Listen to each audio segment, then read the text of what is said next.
बच्चों, welcome to the my YouTube channel learning student. स्वागत है आप सभी लोग का हमारे इस यूट्यूब चैनल पे।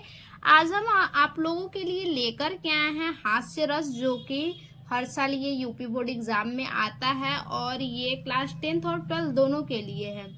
ठीक, और ऐसा नहीं है ये जो है कि 9, 10th, 11th, 12th सभी क्लासों में आता है। तो देखिए आज इसका हम परिभाषा देखेंगे। नाम से ही पता चल रहा है क्या, हास्य रस यानी ऐसा मतलब कुछ जिसे पढ़ के या जिसे सुन के या जिसे देख के हमें क्या हो, हंसी आ जाए, प्रसन्नता हो, उसे ही हास्य रस कहते हैं। देखिए, अनुभव, विभाव तथा संचारी भाव के संयोग से पूर्णता को प्राप्त होने वाली हास्य नामक स्थायी भाव से हास्य रस की उत्पत्ति हुई है।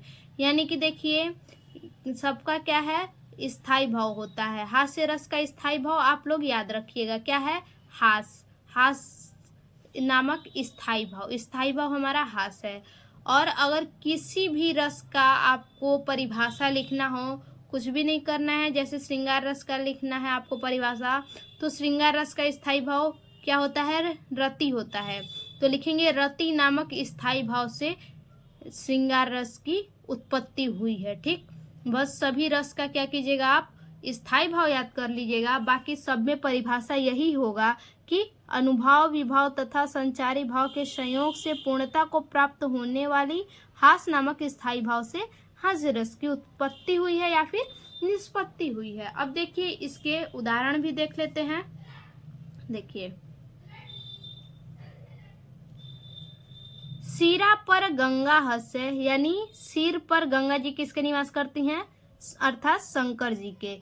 सिर पर गंगा हंसे, भुजनी भुजंगा हंसे, हास ही को दंगा भयो। किस क्या बोला है, हास ही को दंगा भयो नंगा के विवाह में। अर्थात किसको बोला है, ये शिव जी हैं, जो कि अपने विवाह के वक्त क्या केवल उनके शरीर पे एक ही वस्त्र था, उन्होंने इसीलिए उन्हें कहा है कि हास ही को दंगा भयो नंगा के विवाह में। ठीक, अब देखिए दूसरा एग्जाम्पल।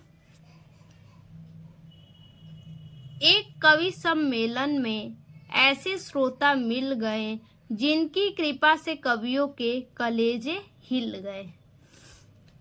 देखिए एग्जाम्पल बहुत अच्छे अच्छे हैं, आप लोग ध्यान से पढ़िएगा तो याद हो जाएंगे। ठीक, आगे देखिए अगला एग्जाम्पल। दिल लिया है हमसे जिसने दिल लगी के वास्ते। दिल लिया है हमसे जिसने दिल लगी के वास्ते, क्या ताज्जुब है जो तफरीहन हमारी जान ले। अगला, बुरे समय को देखकर गंजे तू क्यों रोए।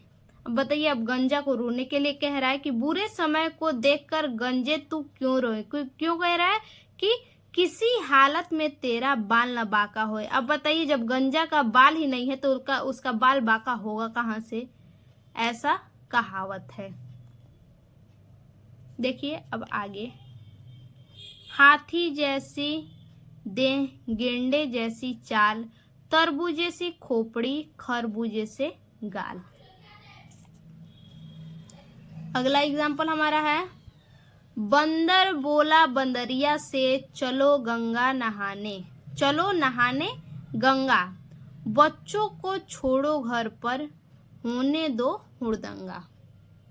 देखिए आगे है, लॉकडाउन से घर में बंद, सामत सबकी आई है, लड़की खोजे ब्यूटी पार्लर, लड़का खोजे नाई है।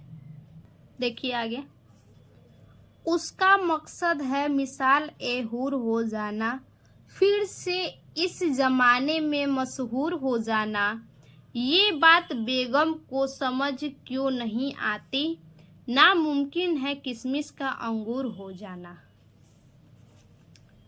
अब देखिए अगला, अच्छा सिला दिया तूने मेरे प्यार का, यार ने लूट लिया पर्स यार का। आगे है, बंदर की बंदरिया बोली, सारा खाना ये चर जाएंगे, जो बच्चे भूखे बैठे हैं क्या पंडित जी को खाएंगे।